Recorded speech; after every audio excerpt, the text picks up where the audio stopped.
Hey everybody, welcome back to the Driveway Engineer. I'm back from vacation, feeling pretty great. It's time to get back to these videos. My cat just jumped on my head. That's my life. Anyway, we're gonna get back to the LS Basic series, and people ask a lot about manual transmissions and what's the best manual transmission and how can I run a manual transmission. And the reason that I stay away from it is because manual transmissions are either very, very weak or they're truck transmissions and they shift like truck transmissions, like a dump truck, or they're very expensive. In the case of the T56, like if you can find an F body T56 for under $2,000, you're doing pretty great.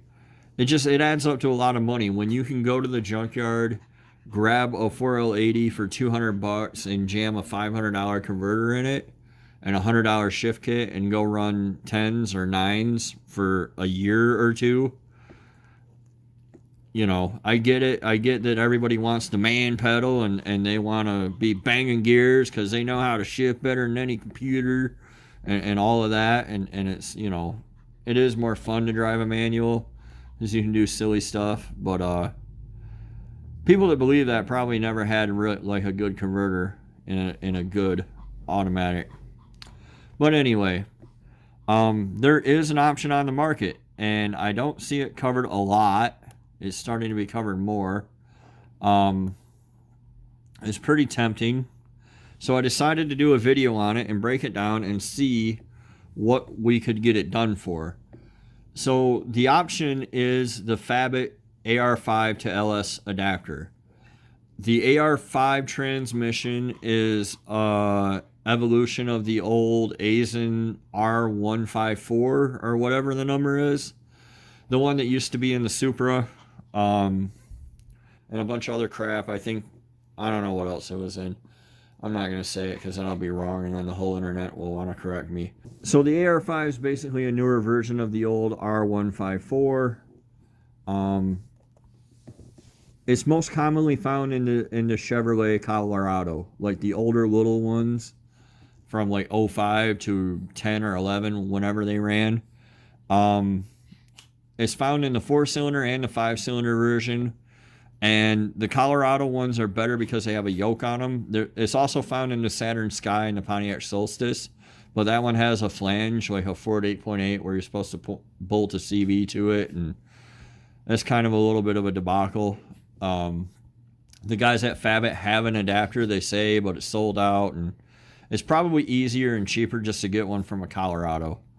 The gear ratios on the Colorado one are 3.75 first, 226 second. So there's a pretty steep drop there. It's kind of got a bit of a granny gear going on.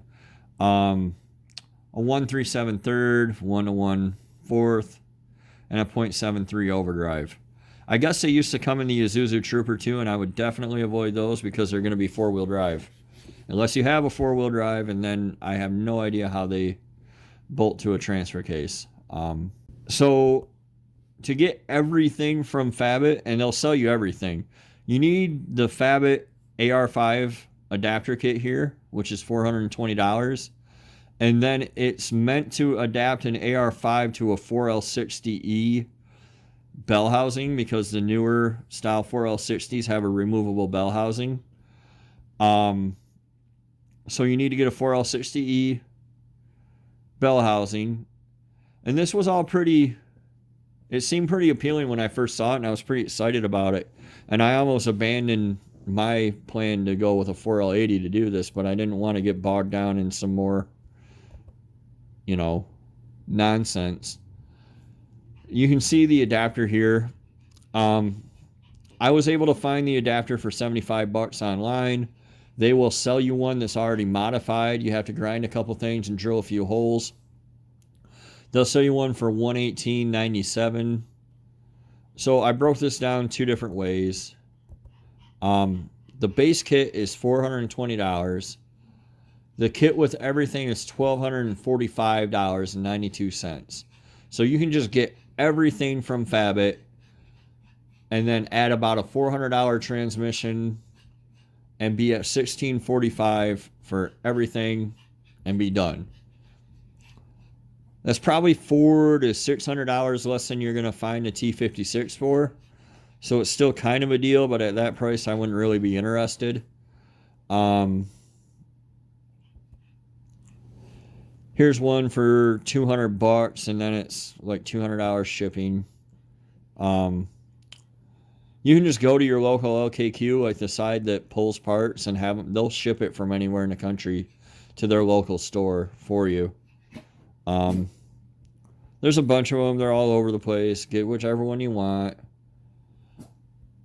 But I decided to go ahead and piece together the kit myself to see what it would cost with just the cheapest parts in the world, and like how dirt cheap can we do this AR5 swap. So you need an F-body flywheel. The cheapest one on Rock Auto is $64. You need an F-body clutch, LS F-body, not LT1 F-body. The cheapest one on Rock Auto is $117. You need a 4L60 bell housing. I wasn't able to find one on Facebook Marketplace or anything like that, but Global Transmission has them for $75 and free shipping. You need a master cylinder. I don't know why more people don't, like, I always see people trying to figure out what factory master cylinder they can use with this or that and the other thing. And there's like a bunch of hot rod ones like this. This is $50. You drill a hole big enough for this to fit through and 2 holes for that to bolt to, and it'll go in anything in the world that you want it to go in. So I don't know why people monkey around trying to find mismatched bastard parts, but I don't know why people do a lot of stuff they do. So anyway, they recommend a 3/4 inch diameter bore on the master cylinder for good pedal feel, and that's what that is. That's $50. If you need a clutch slave, if it doesn't come with your transmission, the cheapest one on Rock Auto for a Colorado is another $50. And that brings your total to $775.95. So for less than $800, you can have a robust, nice shifting, 5-speed manual transmission, so you can feel like a man and do all the cool stuff in the trailer park and pop clutches and power shift and all that nonsense, and have all the fun for less than $800. So it's really not a bad deal, especially considering a converter for a 4L80 is $500. I'm sure you can shop around and find better deals. I'm sure you can overcomplicate it and overthink it and spend way more than even buying everything from Fabit. Because I'm sure some of you are going to want to go off and buy LS7 and LS9 crap and just make it as complicated as possible. I do know that guys are running these transmissions with up to like 700 foot-pounds of torque, which is what they say on the Fabit site. And I believe that Matt Happel has a video where he has the Fabit guys truck there and it makes like 700 or 800 horsepower. So anything more than that, you're going to really have to start to pay to play and get into stuff like Liberty 5 speeds and, you know, just stuff that you really don't want to get into. But for 90% of the people, 90% of the time, I think that this AR5 is a pretty slick deal. You may have to step up the clutch depending on your power level. You may have to, whatever. You know, you have to make the choices for yourself as to what you want to do. But you can get into it for as little as $800, which is not bad, and it's, you know, half the price of the going rate of a T56 or less. But again, I'm sure somebody will come along and tell me that their uncle brother gave them a T56 in return for half their food stamps for the month or something. But for the rest of us, they're about $2,000, which is why I don't mess with them. So I will have this guide up on the Driveway Engineer Facebook group, and you guys can go through it and critique it, and hopefully everybody learns something. And if some of you run this, let me know, because I'm kind of tempted. I might like to do this in Darrell someday, maybe. I don't know. But yeah, that's what I think is the best thing going for a manual transmission and an LS swap. So hopefully this helps. And be sure to like and subscribe. And comment down below if you're using this or if you're going to use this. And we'll see you next time on The Driveway Engineer.